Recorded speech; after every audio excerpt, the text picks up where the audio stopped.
Subang MP Wong Chen has ticked off Deputy Law Minister Mas Ermieyati Samsudin for what he called a display of ignorance following her explanation of a delay in a probe related to the 1MDB scandal.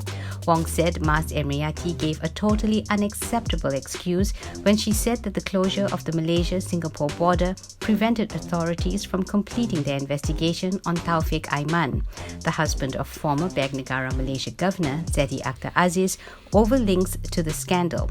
Travel between Malaysia and Singapore has become so much easier under the vaccinated travel lane program, he told FMT. Mas Ermieyati said in the Dewan Rakyat yesterday, the police were supposed to continue with the investigation in Singapore, but were unable to do so because the border was closed.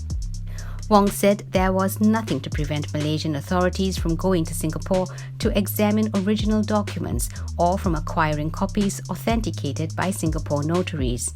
In this day and age, authenticated and secure digital copies of documents should suffice for investigative purposes, he said. The excuse made to explain the lack of action by the authorities makes little sense. Centre to Combat Corruption and Cronyism Executive Director Cynthia Gabriel, noting that many government-to-government initiatives had taken place between Malaysia and Singapore, said Mas Ermieyati had made a pathetic excuse.